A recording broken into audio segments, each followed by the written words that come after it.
Hello, everyone, and welcome to the Three Musketeers, the sibling podcast that understands your Disney addiction. I'm Jared. And I'm Amanda. Obviously, you guys can see that we only have two present tonight. Emily has moved into a new house, so she is busy taking care of some of that stuff. I personally have been sick the past couple of days, so I'm sorry about my voice. It's very strained, but I'm here. So today we're going to be talking about some news that is Disney specific, and the first one that I wanted to talk about. So one of the big things that has been going through the news lately is the metaverse, and obviously with Facebook changing its name to Meta, for metaverse, and a lot of these different companies, Microsoft and some other big companies, basically going heavy into metaverse. Of course, you knew Disney was going to go into the metaverse also. Disney has actually announced that it has plans of going into the metaverse, which is pretty interesting to me. Amanda, do you know anything about the metaverse? Okay, whenever I think about this, I think of what's that? Ready Player One. Yeah, Ready Player One. That's what I think of, and it's kind of terrifying. Why is that terrifying?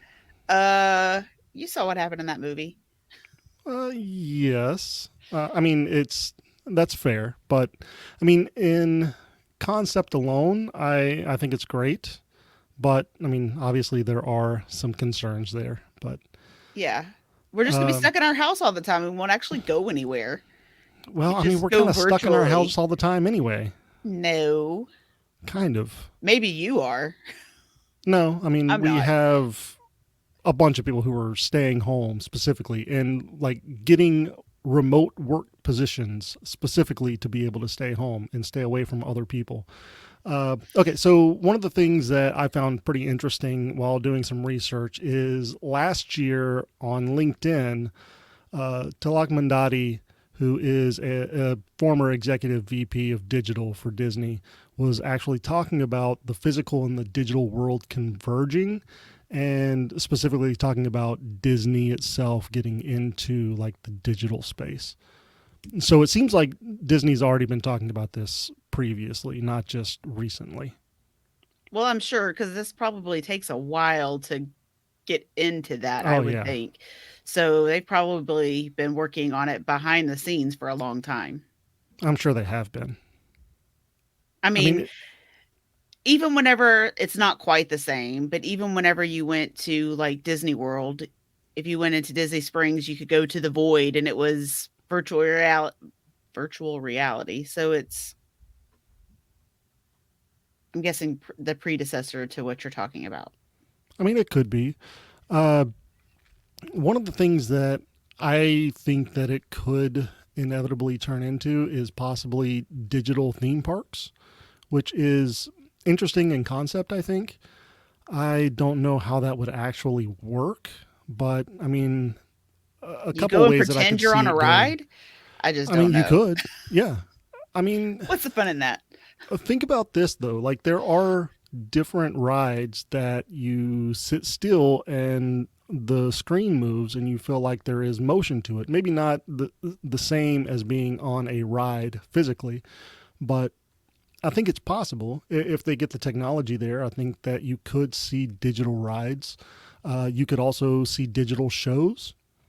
I think that if somebody goes in and captures one of, like, say, The Lion King at Disney World, if you go and record it from a specific seat, then you could probably get in a virtual queue, get in the show, and watch the show. So I think it could be interesting. Okay. I like seeing things live. I do too, but sometimes you can't. Some people can't afford to go to Disney once or twice a year. So No, and I can understand that, but I don't think it's the same experience if you're not there. it's not, but at least it's a experience, and I think that's what Disney is trying to do. They're trying to capture that audience that might not be able to go for a lot of different reasons. Okay. Interesting concept. We'll see how that plays out. Yeah, again, it's all speculation, but I think it could be interesting what they do with it. Yeah, we'll see. Remains to be seen. All right. I guess I will get into my first. Um, the big thing is the Disney Cruise Line was awarded 2 gold badges by US News and World Report. And I don't know if y'all know this or not, but US News and World Report um, does this for all kinds of things and travel and gives awards to different companies and shows where you should be spending your money, maybe, And so Disney Cruise Line specifically got 2 gold badges, one for best cruise line for families, which is not surprising. I mean, Disney is great for families Yeah, all it's over not the place. surprising at all. Yeah, and the other is best cruise line in the Caribbean, which is That's great. pretty I mean, interesting. that is because I mean there are cruise lines that the Caribbean is their specialty. Right. So for Disney to get this award is pretty amazing. Yeah, that's pretty high honors, I think. I think so too. I mean, I can see why. Having recently gone on a Disney cruise, I can see how they earned it. I mean, even with all the safety measures and everything right now, it was still an amazing cruise, and I'd want to go again like tomorrow if I could. Yeah, and that's on my bucket list is going on a Disney cruise. I have been on a cruise, but it was not Disney specific. Um, I can only imagine that Disney does it better because Yeah, typically their main focus is experience. Make the experience magical. So I can only assume that follows from the theme parks into the cruise line as well. right. It was very, very good. And my daughter still talks about it all the time, how she wants to go. Like, that's where she wants to go. She doesn't necessarily want to go to Walt Disney World. She wants to go on a cruise. That's So funny. she's been won over and she's 5. So yeah. Well, the thing is, though, is that like at the parks, there's a lot of walking around and standing in line. I don't know that that's necessarily true about the cruise lines. Yeah. I mean, it is different. We went and it was a lot smaller capacity. There weren't nearly as many people as there normally is. So it'll be interesting whenever we go and the ship is actually full if we Yeah, still feel the same way. I mean, because she got to go to the kids club and there were like maybe 20 kids in there. So they're getting really good interaction and right. one-on-one attention. And I don't know that that's always the case, but we'll Yeah, see. probably not. But I mean, if you think about it too, the capacity was down for the theme parks. Yeah, but it's didn't always necessarily feel like it. Even though it was, there were still a lot of people. But on the cruise, there wasn't that feeling. Like when we went to Castaway Key, there was nobody there. You had your pick on where you wanted to sit. There were plenty of chairs and umbrellas and you had your pick. And I've heard that's not the case whenever the ship is full. Like you're fighting to get a chair. So Yeah, or have just a to different reserve one experience. in advance. Yeah. Or yeah, you're spending money to get a cabana and we didn't have to do that. There was Yeah. plenty of options. So we'll see. Well, I know that the Disney Wish just got uh, talked about not long ago, so I'm really interested to see what the Disney Wish is going to bring. Yeah, I actually looked at the Disney Wish not too long ago for a client and um there are still sailings available like in June for the 3-night cruises. At least a week ago there were. I was really surprised to see any availability for the Wish at all in June. Yeah. No, I mean that would seem like the perfect time to go. Like right there in the middle of summer, the kids are out They're out of on summer school. break. Yeah, you would think Yeah, that it would be booked already, and it's kind of before hurricane season. right? Yeah. So the 4 nights were all gone, but there were 3-night cruises still there, Interesting. surprisingly. Yeah. Well, So, maybe they'll go on sale and then they'll be like, "Oh, Jared, here, you take one of these." yeah, good luck with that. All right. Well, I think that's pretty cool. I'm really excited about going on a Disney cruise. I need to find time to do it and Yeah, you money. I do. guess I need money too. If anybody wants me to go on a cruise and let them know how it is, send me the money. Yeah. All right. Well, the second one that I wanted to talk about is the Disney NFTs. If you have been living under a rock, NFTs are non fungible tokens and they're pretty much digital art. And Disney, of course, has gotten into NFTs. They just launched their first NFTs this week. And I actually do have a picture of these. These are called Golden Moments. And there's quite a few of them. The first one, the first two that were launched, they were launched together. It's Homer and Bart here on the left hand side of the screen, and the skateboard. The skateboard on the bottom of it, it has Bart's skull and crossbones. And we have Elsa and the Sorcerer Mickey's hat. There's also Wally and the Pizza Planet truck, which Pizza Planet truck is obviously in like all Pixar movies from Toy Story in, after. And then there's the Iron Man and the Avengers logo. You have C3PO and R2D2. And the next one that's going to be, or I guess the next and the last one that's going to be released is the Disney pairs. This is Walt Disney and Mickey Mouse, the iconic statue. Amanda, have you seen these yet? I saw the Mickey and Walt one. And then I think that's the only one I've seen. I've been talking to my husband about them every day, but I haven't actually seen any of the pictures. Just talking about what they are. So Yeah. interesting So to actually see them. I know that I've been trying to get some. Your husband's been trying to get some. So all of these, except for the Mickey and Walt, they were released and were sold out within minutes. Within seconds. Yeah, within seconds in a lot of cases. Uh, so yeah, the only one that's going to be released is tomorrow, and that's the Walt and Mickey. But this one's very rare, and it's going to be expensive. And like pretty much everything that is on here, you can buy secondhand, but it's about 5 to 10 times more expensive than what you originally bought it for. Which is crazy to me Yeah.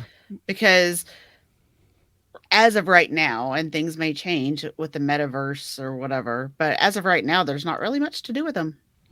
Not yet, but that's the great thing though, is that there will be eventually. Maybe. What they're going to be used for, I think, is statues, like building up your own personal digital real estate, and then placing these statues on your property and just having them. Yeah. I mean, they're digital art is basically what it is. So you're going to have a mansion in your digital world and have statues out front I mean, or in the basically, courtyard or basically, yeah.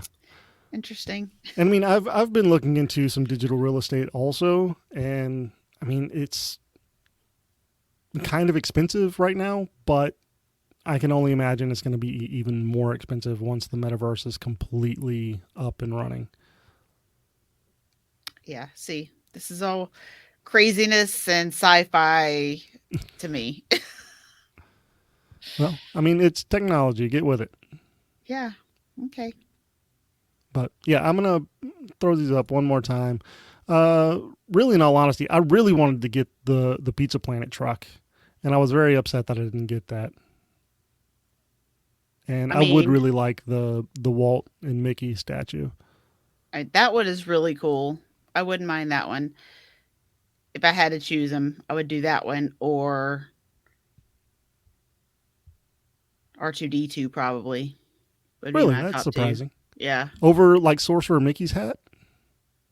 Yeah. It's just meh Okay. I on the do like the cuteness Iron Man scale. also.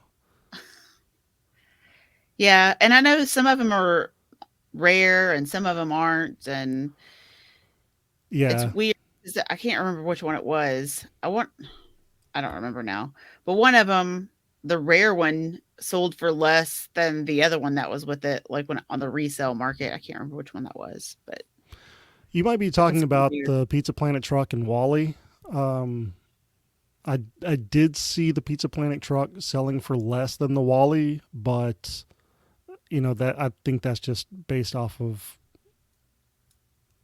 somebody listing it at a certain price and not necessarily what the market value is. Gotcha. So, but yeah, the Mickey and Walt iconic statue, that one's actually that's a very rare item, so there's probably not going to be that many of those.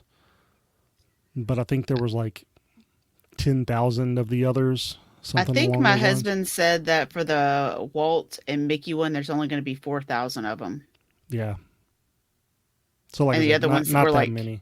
and, like, I think the Elsa one had, like, 12,000. Yeah, something along those lines. So yeah, so if you're interested in Disney NFTs, I mean, that's Go for it. yeah, that's it. I'm sure at some point in time they're going to release more. I don't think this is going to be the only batch, but I think to go along with the 50th anniversary, they wanted to get the Disney icons and the golden moments released. I mean, basically, they're getting money for nothing, so I mean, not really. I mean, is okay, digital art. okay. Do you pay for your, I don't know, Disney Plus, right? But I'm That's actually watching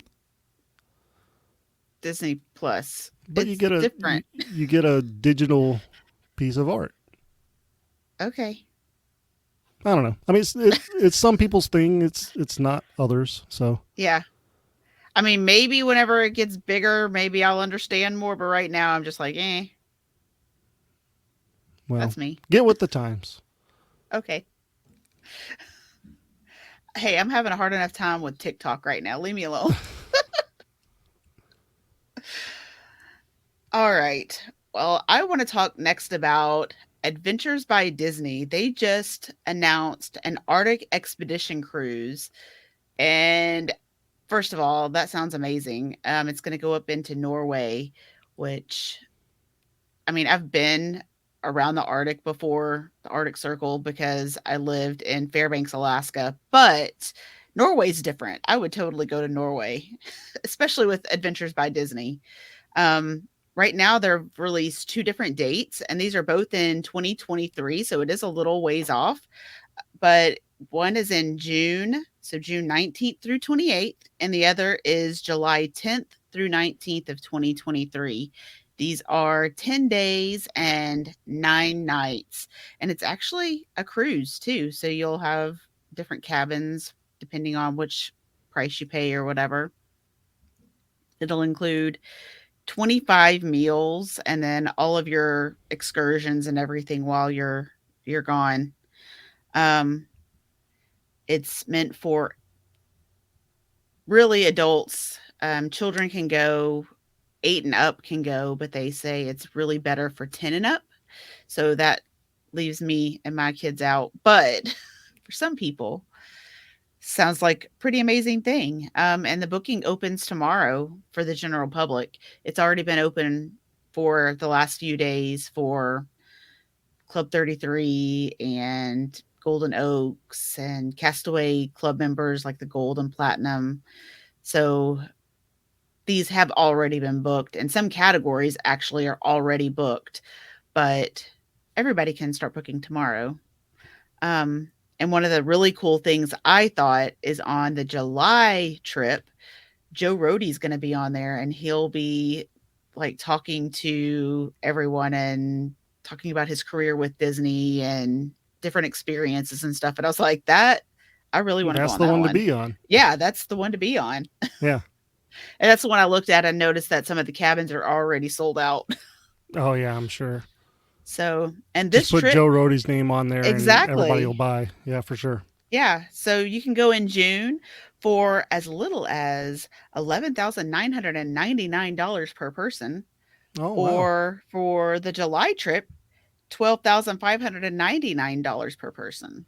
Well, again, if anybody wants to pay for me to go and experience this, I will be more than grateful. Yeah, I mean, that sounds really cool. It's based on double occupancy, so you really need more like 25,000 because there has to be two of Yeah. you. Well, I mean, Or you're going to be by yourself paying 25,000, one or the other. that's fair. Yeah, I mean, along with the Disney cruise, it just seems like it's going to be a great experience. And it gives you something a little different than what they typically do, which, I mean, most cruises aren't going to the Arctic. So No, I just think that it would be a really fun experience. And I think so nine too. nights and 10 days, that's a pretty long trip. It is. This is not on a Disney cruise ship, though. It's a Right, different company, and the ship is a lot smaller than a Disney cruise ship. But right. right, it's more personalized experience. Yeah. No, and I mean, I wasn't trying to say that it was a Disney cruise. No, I was no, just I just saying, wanted to, since we're talking about it being a cruise and we talked about Disney oh, yeah, yeah. cruises, I just wanted to make sure that I said that it's not actually a Disney cruise ship. If it was a Disney cruise ship, then I would think that all kids would be able to go, Right. not I'm just guessing 10 and above. it's probably the excursions because I mean they're going into the glaciers and things and it looks like actually in like small like raft type boats. So it's probably too dangerous, I would guess, for little kids on that type of thing. Yeah, probably so. Right. So that's probably why they suggest older children go. Right. Yeah. No, I But mean, still that looks sounds like cool. a really fun time. Yeah, it does. All right. Well, the last one that I have for tonight is talking about Disney Plus subscribers. So the company itself was hoping for single digit millions of subscribers added. So the company has actually added 2.1 million Disney Plus subscribers. That's this last quarter that they added the 2.1 million. They But added 2.1 million in one quarter. yes, That's a lot. which is lower than they expected. That still seems like a lot to me. I mean, 2 it is a million? lot, but I mean, whenever Because you're they've been out for considering, a while, so it's they not like have it's been. the first month and, you know. Right, but the thing is, though, is they're pushing Disney Plus very hard right now. Like Yeah. Chapek No, I and know. Disney as the company has really attached their whole identity Their with whole Disney Plus wagon right now. is yeah, attached to Disney Plus. I totally Yeah. get it. But right now, so this past quarter, has there been anything new that's come out? Uh, I, like well, big, anything new that's big. they had Black Widow come out with a Disney Plus launch. But you had to pay extra for it, so Yeah. that doesn't count, I don't think. Because nobody's going to sign up for Disney Plus to see that when they have to pay for it extra. Right. I don't know. So, like before, I'm I think like Loki when Loki came out, that was in the quarter before, I think. The Mandalorian, it's been a while since that was out. So that was a different quarter. Yeah, that was So what no. there That was hasn't been last year. anything. Mandalorian Yeah. was last year, so Well, that's what I'm saying. I don't think there's been anything big this quarter that has really boosted that would have boosted sales. yeah, Not that I can think of. I don't know that there is, honestly. I mean, there's stuff that's coming up. I know Yeah. that for And sure, and they're really expecting a lot more people to sign up as subscribers. Uh, right. I would think to have a whole bunch of subscribers in a quarter, you need something big that quarter to actually drive in the people.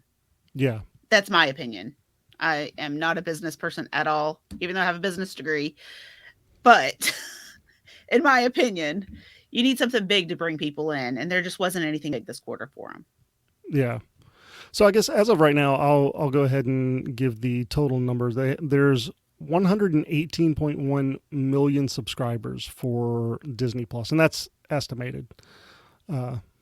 But it seemed like other people were actually pretty high on what Disney was actually going to be able to do in terms of subscribers. It looked like the estimated amount was supposed to be 125.4 million subscribers. So that's This quarter or total? Total. Okay. I was like, that's a lot. No, not. I mean, obviously, if they had 22.1 million subscribers and they were estimating 125.4 million, then yeah, there would be something I completely know. wrong. That's why I was like, they fell way short. Yeah, no, the 125.4 is total subscribers. Okay. So they're what, about 9 million? No, a little bit less than that. Yeah. Anyway, I'm terrible at math. This is not a math podcast. Uh, yeah, so it's just really weird that Disney, being what it is and what we know it as, has really just attached everything to Disney Plus. It seems like they're going with a boom or bust scenario with Disney Plus. And it kind of made me think, like, what are people really signing up and going to Disney Plus for? Because if you think about like Netflix and Hulu and some of these other streaming platforms, like, it's not just one piece of content. And I know Disney Plus has a little bit of other content on there. It has like Nat Geo and stuff like that, but it's all under the same umbrella. So if you go to Netflix, you're going to get stuff from Korea, and you're going to get stuff from, the States, and you're going to get stuff from England, and, all over the world. Where Disney Plus, you're going to get Disney content primarily. You get stuff from Australia. Bluey's on there. Okay. Fair Hey, enough. I'm just giving examples. It's all over the world. But you know what I mean. I do know what you mean. Yeah. So the crazy thing, though, is that Disney owns majority of Hulu. Yeah. So why attach yourself to Disney Plus so hard whenever you already have a majority stake in a streaming service? I do not know if this is true. It's a rumor I heard, but that Hulu may merge into Disney Plus eventually, and that Hulu won't be there anymore. I don't know if that's true, but that's what I heard. I don't know that that's necessarily true, because they would have to end up buying out NBC Universal to be able to do that, I think. Unless NBC Universal actually signed off on merging in and they got a certain percentage of profits or whatever. Yeah. But I don't necessarily see that happening. Yeah. I could be wrong. I'm not an analyst, but yeah. I don't know. That was a rumor I heard. Like I said, it was a rumor, but I mean, you do see that, if you have the Hulu account, you have Disney Plus and ESPN attached to it. Yeah. So to me, Disney Plus seems at this point a lot more geared to children or nostalgia than it does to the new content. I think they need a lot more new content that is exciting and drives people to the platform before it's going to be huge, like Netflix or Hulu. I think you're going to get that because eventually, but it takes time. They have several Marvel shows coming out. They have several Star Wars shows coming out, which with The Mandalorian, we saw how well that went. It just takes so long in between what they have. Yeah. That's the issue. There's not enough to have where you're going to go every night and watch something different. They have really one new show every couple of months, it seems like. So until they have enough shows that they're filling every night, every month out of the year, there's not going to be people who are just going to have Disney Plus. Yeah. They're going to have the other platforms too. Yeah. And that's what I'm not understanding with their concept of where Disney Plus is going to go. Because, I mean, you're competing with Netflix, you're competing with Hulu. Those are obviously the two biggest competitors right now. And they have stuff coming out all the time. Well, they're a lot bigger at this point. They have the money to Yeah. do that. As a streaming service, yeah, they are a lot bigger at Right. this point. I think Disney had a false sense of what Disney Plus was going to be because of when it came out. It kind of gave a different spin on it than what it would have been if there wouldn't have been a pandemic. Does that make sense? Yes. You saw more people flock to it because they missed Disney. Right. And so they went there. They went to Disney Plus. Well, now the parks are open. So now they're going back to the parks and like, I don't need Disney Plus anymore. Yeah. And I think that's probably why you're seeing that people are estimating such high subscribers and not actually meeting those numbers. Yeah. I don't know. It's pretty interesting. So Chapek says that their goal is to reach 230 to 260 million subscribers by 2024. So that's adding what? That's almost doubling. Yeah. That's almost double what the subscribers are right now. That's ambitious. It is ambitious. It is. We'll see what happens. They need a lot more content. They need a lot more original shows that you can only see on Disney Plus. Yeah. And the thing that you're going to see, though, is you're going to see this influx and then like a retraction of subscriber numbers because like even with the NFTs that I was talking about earlier, they were giving away like a certain amount of, I think it was 3 months of Disney Plus whenever you bought one of these NFTs. So you're going to see subscriber numbers boost up once you get those 3 months. And then after those 3 months, you know, maybe a third, 2/3 are going to keep it. Yeah. Well, whenever they first started, I know Verizon gave you a free year of Disney Plus when it first started. So those subscriptions have probably started falling off because the year's up. So Probably. A lot of people may not have renewed their subscription. But then there's also, whenever they first started, Disney offered the special where if you paid for all 3 years up front, you got a huge discount. It was like, I don't know, a free year or something. I don't know. Anyway, but that before too long, those are going to start falling off too. And people may not renew after that if they don't have something to keep them there. Yeah. I mean, like I said, you are going to see some things come up like the Marvel shows, the Star Wars shows. I know that Pinocchio live action is going to be coming at some point. Miss Marvel is going to be coming eventually. Yeah. So, but a lot of the Marvel ones, like WandaVision, that was I really enjoyed WandaVision, but it was only one season. Yeah, but I think that was mostly to set up what was going to be happening in the movies, which I totally get, but it doesn't leave you very much to keep you subscribing. Does that make sense? You don't have anything to look forward to with that one. It's over. Yeah. I mean, I guess in terms of what to look forward to, you would look forward to the movies, right? You would look forward to like the next chapter of all of these movies coming in. Right, but you can go and watch those in theater. Right, they're not doing them straight to Disney Plus anymore. They've learned their lesson. Hopefully, yeah. Hopefully they've learned their lesson, or at least get your contracts right. Right, renegotiate your contracts if that's what you're going to do. But right. I mean, I think they really learned their lesson with that. I think they make more money whenever they are released in the theaters, even Disney does, than when they're just released on their streaming service. Yeah. So. Probably so. I don't know. This is above my pay grade. It's definitely above my pay grade as well. But I like talking about it. I like speculating. So, yeah. I don't know. I am looking forward to some of the shows that are coming out. But is it going to be enough to keep people invested in Disney Plus, and I don't necessarily know that it will. We'll see. Like Loki's going to be fun.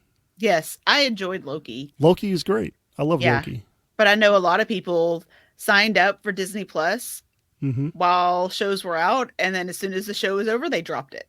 Yep, and they can do that because Disney is so spread out on releasing stuff. Like you saw it with Right. Mandalorian also. Like people were subscribing and then Mandalorian was over and then they So just they dropped it. unsubscribed. Yeah. So that's what I'm saying. Disney really needs to fix that. They need to start coming out with stuff quicker, and they need to have a variety of shows. So one thing you watch on Monday night, one thing you watch on Tuesday night, a new thing comes out on Wednesday night, and they need to like overlap them. So one runs for these 8 weeks, the other one starts the next week and runs for these 10 weeks or whatever, so that they overlap. And then by the time that one's over, they're involved in something else, kind of like the networks do. They need to start thinking that way.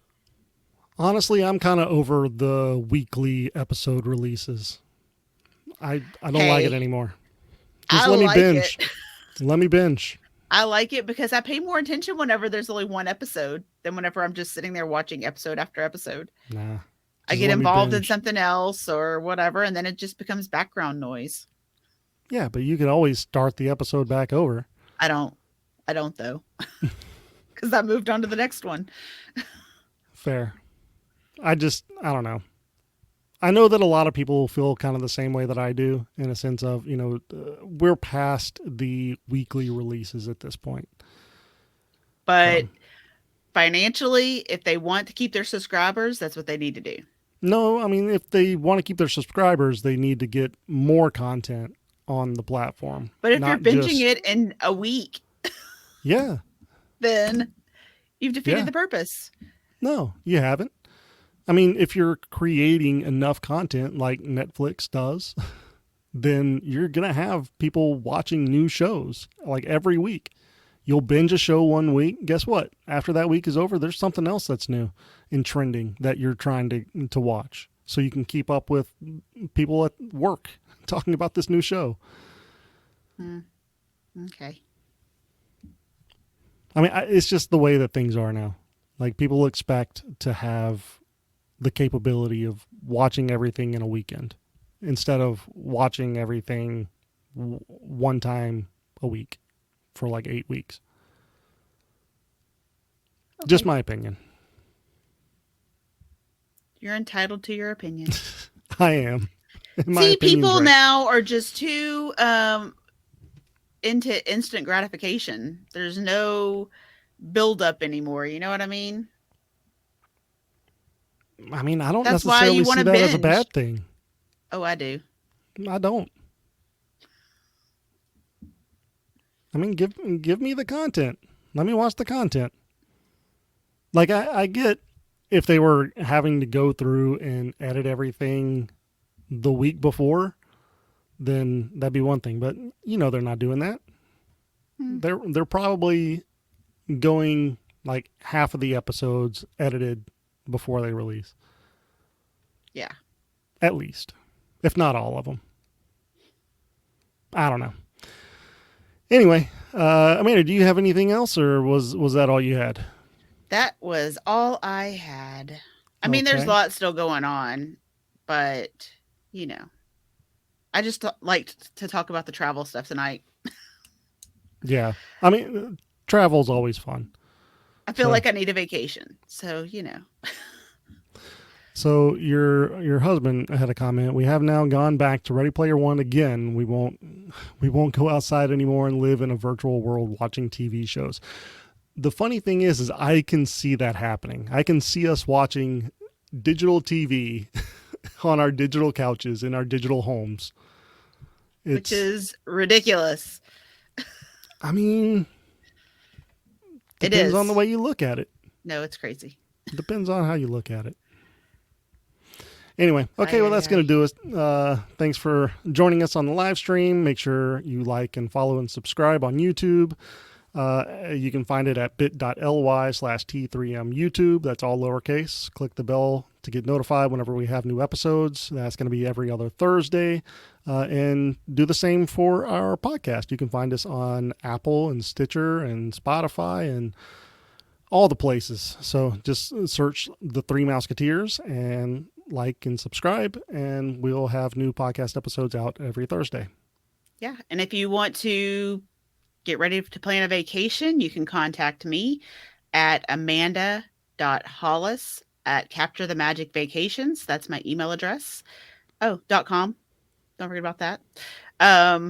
Or you can find me on Facebook at Amanda Hollis Capture the Magic Vacations. And as always, you can find us on social media at T3M Podcast, and that's all social media platforms. So join us there, and we'll have great conversations. But that's going to do it for tonight. Thank you all for joining us. Have a zippity-doo-dah day.